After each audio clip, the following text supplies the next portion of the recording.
Welcome to the Strenuous Life Radio, the podcast for leaders, entrepreneurs, men and women learn the essentials and the human skills of the strenuous life. And now, here's your guest host, Jimmy. Hello. Good morning to you guys.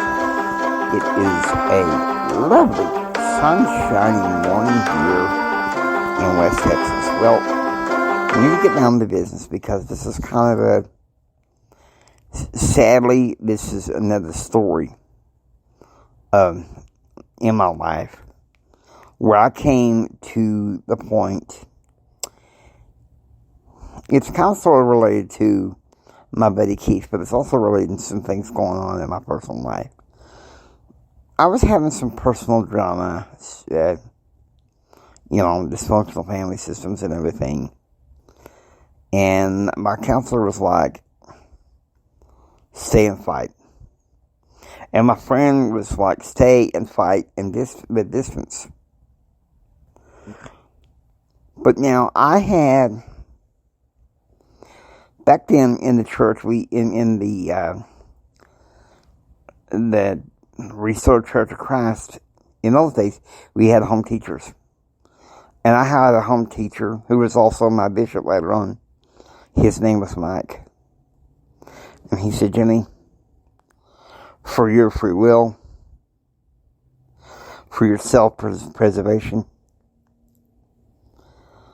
we've talked to our friend Chris. We think you should get out of here. And of course, Jim Bob and Dr. Patel was like, no, don't do that.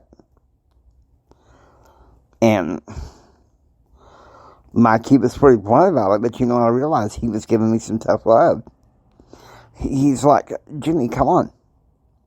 Are you going to let some of those that are out of your faith persuasion, that don't really know about what you really deeply believe, take away your free will? And at first it hung and stung, and later on he's like, Jimmy, I'm sorry, I came on too strong. But by that point, I was like, you know what, Mike, you're right.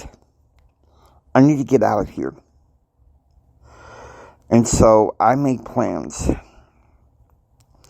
I was studying a variety of majors, and I don't know why I thought public administration might be a fast track for me to be involved in politics. Spoiler alert. A master's in public administration, it really prepares people to be city, state, and federal bureaucrats. And it's kind of like, a lot of the interwoven themes in this series. It's kind of like it's graduate school at the time. And for those who have got serious ambition and want to be entrepreneurs, can I be bluntly honest? In most cases, no.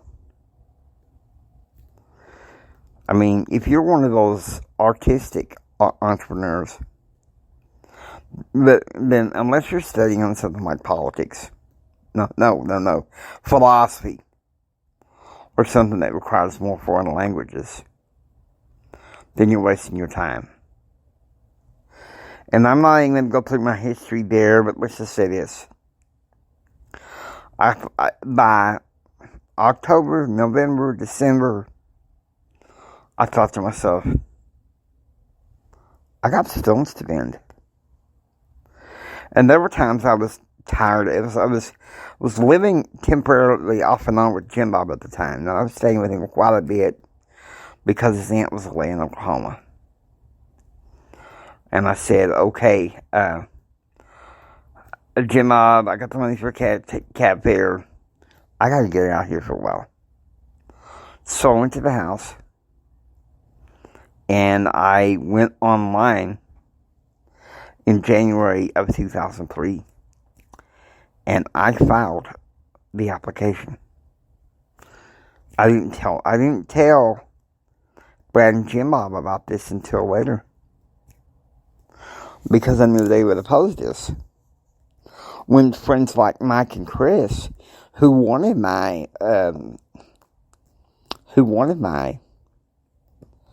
progression. But like, man, go for it.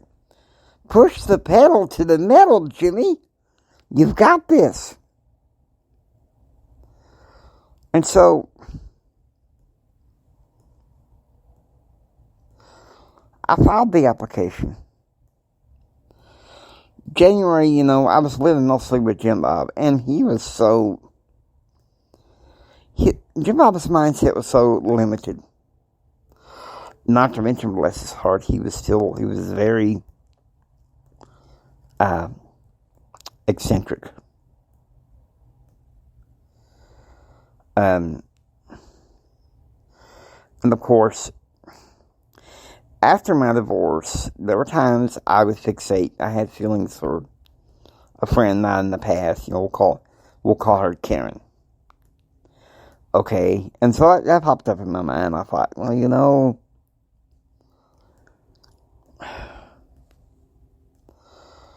she's kind of not really talking to Brad right now, so she don't need to be smothered. But at the same time, I was like, dang it, I'm being limited by Jim Bob, and he's driving me crazy. Of course, prophetic 2009, I was living with Jim Bob, and Mike came to me again, and he was like, hey, Jimmy, you gotta progress. You're not even moving, staying with him. And so, now, you guys know that names like Brad, in any of my podcasts about personal development, any of my past friends that have the names like Brad and Jim Bob and Karen, those are pseudonyms. And in my fictional podcast, they put it up every now and then. In fact, in a couple of episodes of I just got a couple fictional podcasts, but the one that's about my alter ego, in a couple episodes, Brad's going to appear. And don't get me wrong, I liked Brad. I even loved Brad, And no dirtiness intending. Just Brad taught me that it was healthy to cry if you had to. Always felt like you had to stuff it all inside. And so, that was the thing. January and in February. February, we found out that my buddy Keith had a lot of things wrong with him. He had a low blood platelet count, and he was having cirrhosis of liver. And the doctor said, there's no cure. It's inherited. There's no cure. And I wanted to sit there and cry. But I thought I would quote my good friends Chris and Mike said. And I thought to myself, look, I know you're hurting because you know he's dying. But you got stones to bend. And you're like, and then I can hear some people like, what do you mean you got stones to bend? It means if you know that you're somewhere, that you're not around people that are successful, that can take you where you want to go. If you're not in a place like that, make tracks. But Jimmy, that sounds very harsh. That sounds like, please. The way I saw a choice, an opportunity. I took it. And weather permitting, I would go to the apartment to check on my application status. I was checking emails. I was looking at some other options. I was intrigued by a master's in business at Colorado Christian University. And I was asking him, Father, is that where you're going? He said, Jimmy, I told you back in September, I want you to go to Texas Tech. And so, there we go with the stones to bend. And there's plenty of them. There's plenty of them out there. Because sometimes if you're in an environment where you can't be around successful people that can help you learn and grow, and I mean the ones that are proactive, not reactive, then what you got to do is this. Listen to me. What you got to do is this. Make tracks. And don't look back. And the one thing that Mike knew that I didn't know is, with me being close to Jim Bob, and by the way, that friendship ended in February of 2013, I kept noticing that I kept looking back. I mean, it was apparent by the early fall of 2012, Heavenly Father was telling me, Jimmy, you can't hang on with what Jim Bob believes about you and how life should be forever. And so, you know, my opinion is when we got stones to bend, that means sometimes we gotta make tracks and leave behind the people and the paradigms that we know are holding us back. So I was determined. And I was able to send to Texas Tech the results of my GRE. And they took a look at my grade point average. And now here's the thing. The caseworker for the blind in Lubbock, and I give her the pseudonym Mrs. Bletchnauer, she said, you will never get accepted to any law school or any graduate school in the state of Texas. And guess what? I got accepted. Isn't that great? I got accepted. That's pretty awesome, ain't it? Now, you think about it. A lot of things were happening in early February of my life. My buddy Keith was dying. My mama was in the hospital with pneumonia. I was praying. Jim Bob was begging me to turn back from my plan. And Brad was calming the reason. He was like, hey, Jim Bob, come on. Calm down. This could really help Jimmy. And Jim Bob was like, but Jimmy don't need to be gone. He's got so many people here. And Brad said 2 words. His family. If the Lord is calling Jimmy to leave town, then Jim Bob, we can't stop him. Of course, back in 2003, I started noticing a change in Jim Bob. It was one of those days he came to me and he's like, I'm worried about you, Jimmy. You're turning into a spiritual fanatic like Brad.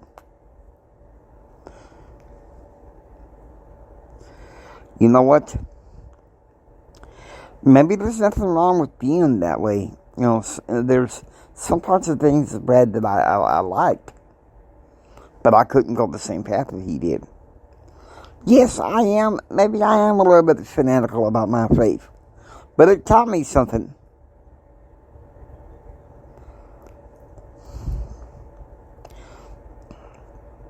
When you got stones that you can't throw to get you where you want to go, then you take a axe and bend them suckers. I said, you take an axe and bend them suckers.